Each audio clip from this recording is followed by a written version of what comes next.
Hello dear students, welcome to my channel VK Munnalal. आज मैं आपको सिंथेसिस के अंतर्गत simple sentence by using preposition with noun और जीरेंड को डिस्कस करने वाला हूं।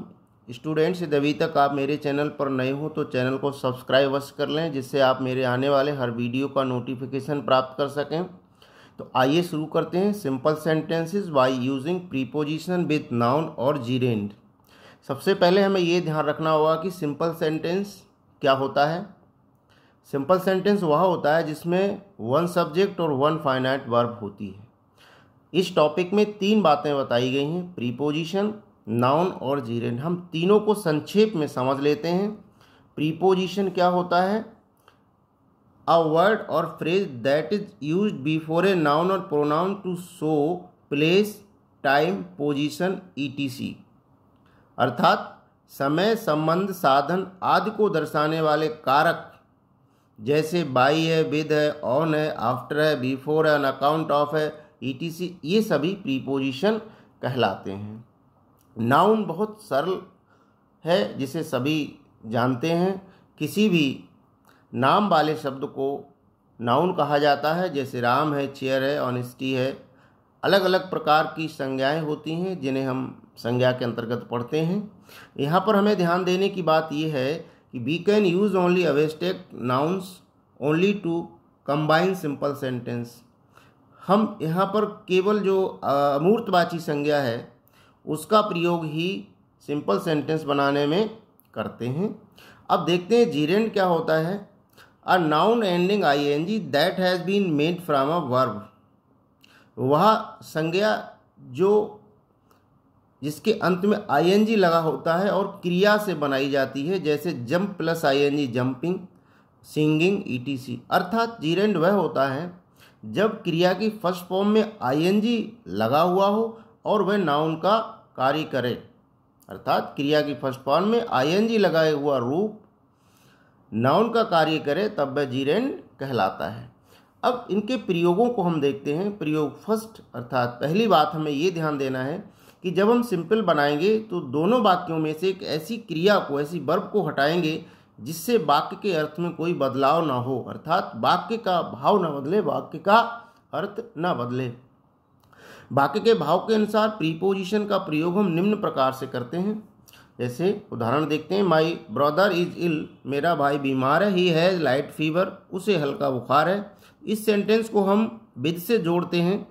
हम इस सेंटेंस को ऐसे भी कह सकते हैं, मेरा भाई हल्के बुखार से पीड़ित है। My brother is ill with light fever. दूसरा उदाहरण है, do it there should be no delay. इसे करिए, इसमें देरी नहीं होनी चाहिए। तो इसको हम ऐसे भी कह सकते हैं, इसे बिना देरी के कीजिए। इसके लिए विदाउट का यूज करते हैं, do it without any delay. Third उदाहरण है, I bought a book, I paid 100 rupees for it. मैंने एक किताब खरीदी, इसके लिए मैंने 100 रुपये दिए। इसके लिए हम फॉर का यूज कर सकते हैं कि मैंने 100 रुपये में एक किताब खरीदी। I bought a book for 100 rupees. I bought a book for 100 rupees, मैंने 100 रुपये में एक किताब खरीदी। अगला एग्जाम्पल देखते हैं, a dog was crossing a river, he had a piece of meat in his mouth. कुत्ता एक नदी पार कर रहा था, उसके मुंह में एक मांस का टुकड़ा था। अब देखिए, इसको हम सिंपल कैसे बना सकते हैं, केवल एक प्रीपोजिशन की सहायता से, विद से। A dog with a piece of meat in his mouth was crossing the river. एक कुत्ता अपने मुंह में मीट के टुकड़े के साथ नदी को पार कर रहा था। सेकेंड प्रयोग है, वर्ब को जीरेंड नाउन में तथा एडजेक्टिव को नाउन में बदलकर वाक्य के भाव के अनुसार प्रीपोजिशन या प्रीपोजिशनल फ्रेज का प्रयोग करके सिंपल सेंटेंस बनाते हैं। कुछ इंपॉर्टेंट प्रीपोजिशनल फ्रेजेस निम्न प्रकार हैं, जिनको हम उदाहरण के माध्यम से समझेंगे। पहला, डिस्पाइट या इंस्पाइट ऑफ। इसका अर्थ होता है के बावजूद से विरोधी वाक्यों को जोड़ते हैं, अर्थात जिन वाक्यों का भाव विरोधी होता है उन्हें हम इंस्पाइट ऑफ या डिस्पाइट से जोड़ते हैं। उदाहरण नंबर 1 है, he had made his efforts, he failed. उसने अपने प्रयास किए, वह असफल हो गया। Despite his efforts he failed, अपने प्रयासों के बावजूद वह असफल हो गया। दूसरी तरह से ऐसे भी बना सकते हैं, डिस्पाइट मेकिंग हिज एफर्ट्स ही फेल, अपने प्रयास करने के बावजूद वह फेल हो गया। सेकेंड एग्जाम्पल है, ही वर्कड हार्ड, उसने कठिन परिश्रम किया, ही कुड नॉट सक्सीड, वह सफल नहीं हो सका। अब देखिए, in spite of hard work he could not succeed, कठिन परिश्रम के बावजूद वह सफल नहीं हो सका। या in spite of working hard he could not succeed, अपने कठिन परिश्रम करने के बावजूद वह सफल नहीं हो सका। थर्ड उदाहरण है, he is poor he is happy, वह गरीब है वह खुश है। अब हम पुअर को पॉवर्टी में बदल देंगे, ये एडजेक्टिव है, इसे हम नाउन में बदल देंगे। ये अब एब्स्ट्रैक्ट नाउन है यानी अमूर्त वाचिक संज्ञा है जिसे हमने नाउन में बदला। In spite of his poverty he is happy, अपनी गरीबी के बावजूद वह खुश है। आगे देखते हैं, on account of, because of, due to, owing to, इन सभी का अर्थ होता है के कारण से कारण दर्शाने वाले क्लॉजेज को जोड़ते हैं, अर्थात जो क्लॉजेज कारण दर्शाते हैं उन्हें account of, on account of, because of, due to, owing to से जोड़ देते हैं। उदाहरण देखते हैं, it is raining heavily, we have to stay at home, भारी वर्षा हो रही है हमें घर पर रहना है। इसको हम जोड़ सकते हैं, on account of raining heavily, भारी वर्षा होने के कारण we have to stay at home. या दूसरी तरह से भी बना सकते हैं, on account of heavy rain, भारी वर्षा के कारण we have to stay at home, हमें घर पर रहना है। बिसाइड्स का प्रयोग करके सिंपल सेंटेंस बना सकते हैं। बिसाइड्स का अर्थ होता है के अलावा या के अतिरिक्त। जब दोहरा संबंध हो वाक्यों में, अर्थात दोहरा संबंध दर्शाने वाले क्लॉजेज को हम बिसाइड्स से जोड़ देते हैं। जैसे he gave me a book he taught me, उसने मुझे पुस्तक दी उसने मुझे पढ़ाया। तो besides giving me a book he taught me, किताब देने के अलावा अतिरिक्त उसने मुझे पढ़ाया। अब बट फॉर या विदाउट, जिसका अर्थ होता है के बिना, से भी हम क्लॉजेज को जोड़ते हैं। कौन से क्लॉजेज को जोड़ते हैं? जिनमें अन्यथा, अदरवाइज का भाव होता है, ऐसे वाक्यों को हम बट फॉर या विदाउट से भी जोड़ देते हैं। जैसे you help me otherwise I would have ड्राउन्ड, आपने मेरी सहायता की अन्यथा मैं डूब गया होता। अब इसे कैसे बनाएंगे simple, I would have ड्राउन्ड without या बट फॉर योर हेल्प, आपकी सहायता के बिना मैं डूब गया होता। आफ्टर, जिसका अर्थ होता है के बाद, जब दोनों वाक्यों में देन का भाव हो, अर्थात देन का भाव दर्शाने वाले क्लॉजेज को हम आफ्टर की सहायता से जोड़ते हैं। कैसे, ही किल्ड ए लायन, उसने एक शेर को मारा। ही वेंट टू होम, वो घर गया। अब कैसे, इसमें दोनों में देन का भाव है बीच में, है ना।